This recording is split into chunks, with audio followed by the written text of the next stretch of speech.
इस खबर के प्रस्तुतकर्ता हैं रैंपस स्कूल, मोमेंटम कोचिंग, एशप्रा जेम्स एंड ज्वेलर्स।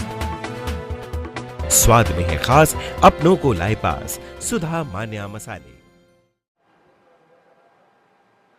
नमस्कार, एनबी न्यूज भारत देख रहे हैं आप और मैं हूं आपके साथ यशस्वी पाठक।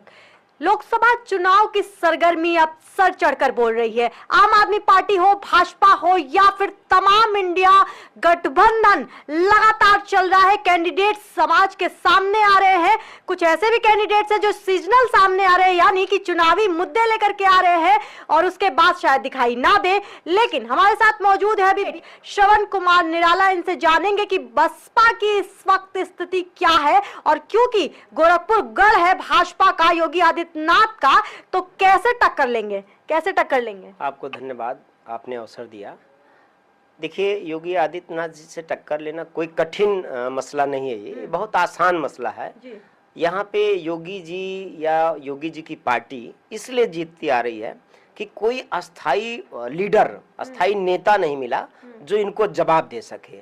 और श्रवण कुमार निराला ही वो एक आदमी है जो परमानेंट मैं सरकार से लड़ा हूँ। अभी पीछे भी आपने देखा कि मैंने कई आंदोलन खड़ा किया और सरकार डरी तो मुझे जेल भेज दी। जब सरकार डरती है तो नेता को जेल भेजती है। इसलिए सरकार ये बहुत कमजोर है, मजबूत नहीं। मजबूत होती तो मेरा सामना करती। आप कह रहे हैं कि कमजोरी की बात चल रही है यहाँ पर, लेकिन जब समाज में उतरती हूँ, जब पब्लिक के बीच में उतर रही हूँ, तो दो नाम चल रहे हैं, एक तो काजल निषाद, एक तो रविकिशन शुक्ला। श्रवण कुमार निराला अपने आप को इस वक्त कहाँ खड़ा पा रहे हैं? देखिए, एक तो मैं आपको स्पष्ट बात कर दूं कि मेरी जो सीट है वो बांसगांव लोकसभा है, जो सुरक्षित सीट है। ये गोरखपुर सदर सीट की आप बात कर रहे हैं। मैं गोरखपुर जिले की लोकसभा सीट है बांसगांव। वहां पर पासवान जी के, हाँ, बीजेपी के कैंडिडेट है कमलेश पासवान और इंडिया अलायंस के कैंडिडेट है सदल प्रसाद। और ये दोनों लोग, कमलेश पासवान के पास कोई अपनी बात, कोई अपनी योजना बताने के लिए कुछ भी नहीं है।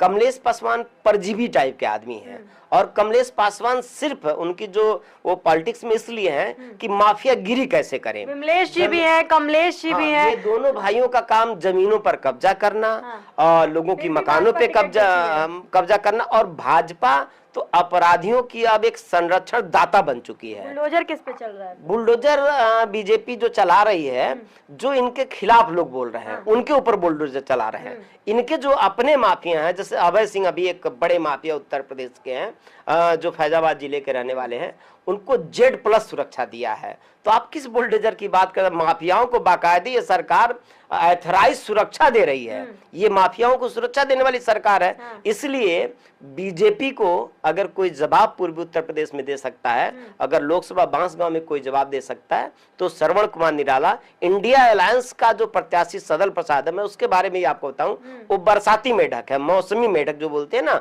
वो गांव में जब बरसात आता बड़े बड़े मेढक निकलते हैं। तो ये 4 साल 9 महीना इन लोगों का पता नहीं रहता और आखिरी 3 महीना में ये मेढक की तरह आते हैं, टर टर बोलने लगते हैं और जगह जगह कूदने लगते हैं। ये बात पासवान जी के लिए भी, ये बात पासवान के लिए भी है, ये बात इंडिया अलायंस के लिए है। फिर भी जो जीतते हैं इसीलिए जीतते हैं कि अब तक उनको जवाब देने वाला आदमी जो विपक्ष का होना चाहिए वो नहीं मिला। श्रवण कुमार निराला आप सामने है, इस बार वो हार जाएंगे। 19 में जब आपने इस्तीफा दिया था इसी लोकसभा के चुनाव में, तब भाजपा अगर मौका देती तो जाते? नहीं, कभी भी नहीं। ऐसा नहीं है कि मैंने बीएसपी छोड़ा। मैं बीएसपी की पाठशाला में पला और बढ़ा हूँ और 25 साल 26 साल मैंने लगाया। एक दिन का मैं कार्यकर्ता नहीं हूँ। और मैंने पार्टी छोड़ा, कुछ बीच के लोगों से मेरा मतभेद हुआ था इसके नाते, लेकिन विचारधारा से मैंने कभी समझौता नहीं किया। आपका स्टेटमेंट पढ़ रही थी उस वक्त का, आपने कहा कि बसपा सिर्फ पैसे वालों की पार्टी है, जो पैसा देगा उसको कैंडिडेट जाए। बसपा के लिए बात मैंने नहीं कहा था। मैंने बिचौलियों के लिए बात कहा था कि जो दलाल लोग बीच में कई बार नेतृत्व को गलत सूचना दे देते हैं, ये मसला है। तो अब जो श्रवण कुमार निराला का मसला जो है, मैंने कभी भी विचारधारा से कोई समझौता नहीं किया। मैं अपनी विचारधारा पे तब भी कायम था और आज भी अम्बेडकरवादी विचारधारा के साथ मैंने कोई समझौता नहीं किया। और वैसे भी अम्बेडकरवादी लोग नारा लगाते हैं कि हम अम्बेडकरवादी हैं, संघर्षों के आदी हैं, तो हम संघर्ष का ही रास्ता हमने चुना। और ऐसा नहीं कि आप जो सोच रहे हैं मैंने बीएसपी छोड़ा तो पार्टियों का ऑफर नहीं था मेरे पास, ऑफर भी खूब जबरदस्त ऑफर था, लेकिन उस ऑफर को भी मैंने यही जवाब दिया, कैंडिडेट को तो सबको ही बुलाना, मैंने उस समय भी उनको यही जवाब दिया था कि देखो मेरे लिए एमपी एमएलए बनना ही इंपॉर्टेंट नहीं है, मेरे लिए जनता की लड़ाई, जनता की आवाज, जनता के अधिकारों के हक की लड़ाई लड़ना और विचारधारा का रास्ता महत्वपूर्ण है। तो आप कह रहे हैं कि भाजपा में अगर आप ज्वाइन करते उस वक्त तो आप इस विचारधारा के साथ नहीं चल पाते? देखिए भाजपा में तो मैं कभी ज्वाइन करने जैसा मेरा मसला ही नहीं, मैं भाजपा कभी ज्वाइन नहीं कर सकता हूँ, ये बहुत मेरा क्लियर लाइन है और मैं मुद्दों पे लड़ रहा हूँ। स्पष्ट कीजिए थोड़ा सा, क्योंकि राजभर भी इस भाजपा में है, निषाद भी है, राजभर वगैरह जो है प्रिया पटेल हल्के मोड के लोग हैं, राजभर हो चाहे अभी संजय निषाद को देख रहे हैं, जनता दौड़ा के मार रही है, अभी कल उनको संत कबीर नगर में जनता मार रही, नाक टूट गया, अब क्या बताइएगा, नाक रही नहीं गया इन लोगों का, तो इनका तो विचारधारा से कोई मतलब नहीं। अगर श्रवण कुमार निराला का संघर्ष देखिएगा तो मैंने गोरखपुर में मुख्यमंत्री के गढ़ में और मुख्यमंत्री के शहर में मैंने मुख्यमंत्री सरकार को पूरा चेतावनी दिया, संघर्ष किया और आमने सामने खड़ा होकर के 10 अक्टूबर को कमिश्नर कार्यालय मैंने घेरा था और सरकार डरी और 22 मैं जेल चला गया, सरकार ने मुझे जेल में 22 दिन के बाद लौटा हूं, उसके पहले भी मेरा घर सीज कर दिया गया था, तब भी श्रवण कुमार निराला अपने लड़ाई से, अपने मुद्दों से कभी पीछे नहीं हटे हैं और आगे भी मैं लड़ूंगा। स्थिति के बारे में थोड़ी सी बातचीत करते हैं, क्योंकि ऐसा भी कहा जाता है दो तबके के लोग हैं। अभी कुछ दिन पहले जनता के बीच में थी और बसपा के बारे में बात हुई, मायावती के बारे में बात हुई, क्योंकि अब वो चुनाव प्रचार में बाहर आ रही है तो अल्पसंख्यकों को खींचने की कोशिश की जा रही है या फिर दलितों को खींचने की कोशिश की जा रही है।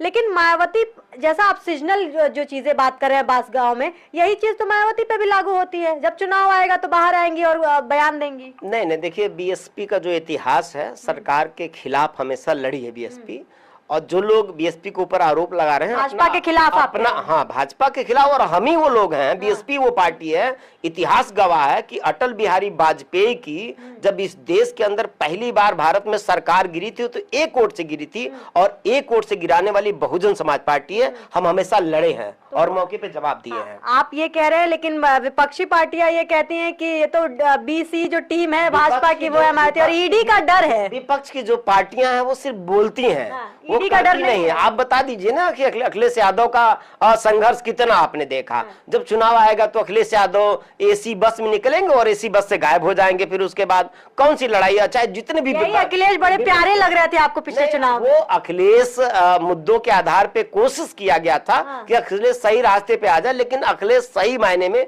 सामंतवादी प्रवृत्ति के और पूंजीपतियों के मददगार है, पोषक है, वो गरीबों और पिछड़ों की बात नहीं सुनते। ईडी का डर नहीं है मायावती, ईडी और सीबीआई हमारा कुछ नहीं कर सकती है, और बहन मायावती एक अकेली ऐसी देश में नेता है जिनके साथ बीजेपी टकराने की हिम्मत नहीं जुटा सकती है। अब दो सवाल जाते जाते करूंगी।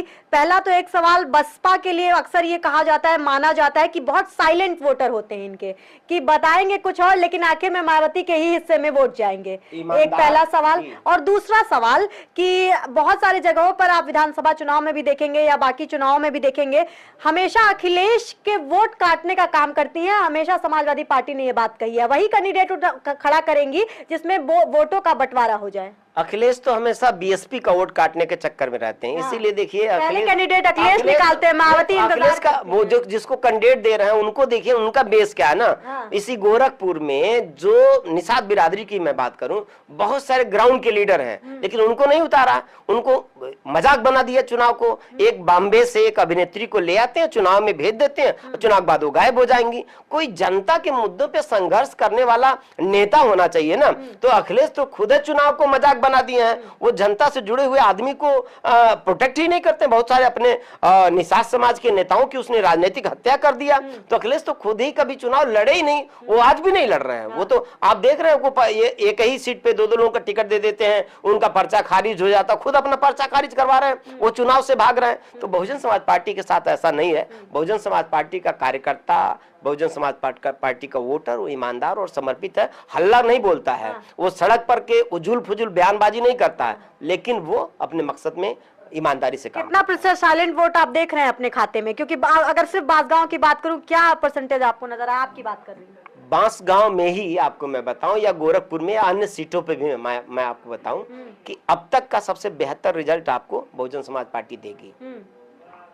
किस कॉन्फिडेंस में आप ये बात कह रहे हैं, जनता के बीच में जुड़ने के या फिर पासवान जी के काम ना करने पे? पासवान जी आज किसी गांव में जा नहीं सकते। आप भाजपा के नेताओं का, मैंने बताया ना, संजय निषाद को गांव में लोग दौड़ा के मार रहे हैं। पासवान जी के साथ हो सकता है? हाँ बिल्कुल, पुलिस लेके ना, ये पूरा फोर्स लेके जा रहे हैं, प्रचार में जा रहे हैं। हाँ। तो पूरा पुलिस का प्रोटेक्शन लेके जा रहे हैं, ये जा ही नहीं सकते। इनको जनता दौड़ा के मैं क्या करूं, जो संजय निषाद के साथ घटना हुआ वो कमलेश पासवान के साथ भी हो सकता है। और बीजेपी का कोई भी मंत्री शायद पुलिस सुरक्षा न लेके जाए तो कुछ भी उसके साथ हो सकता है। बड़ी बात कही जा रही है कि अब क्योंकि संजय निषाद के साथ ये वीडियो सामने आ गया है तो अब भाजपा पर ये प्रश्न चिन्ह उठ रहे हैं, विपक्ष ये प्रश्न उठा रहा है कि अगर पुलिस हटाइए तो देखिए फिर जनता कैसे एक्सेप्ट करती है। लेकिन खैर ये मामले चुनाव के हैं, लेकिन उससे भी ज्यादा बड़ा मामला बसपा का है।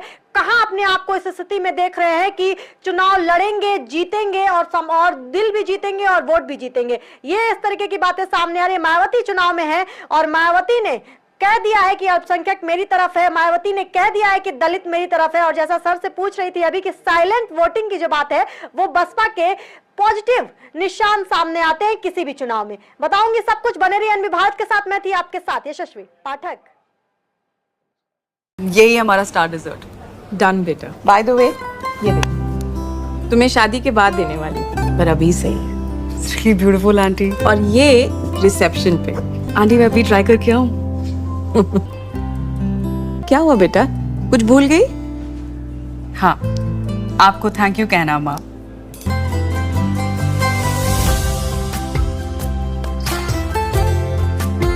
एशप्रा, जश्न सच्चाई का।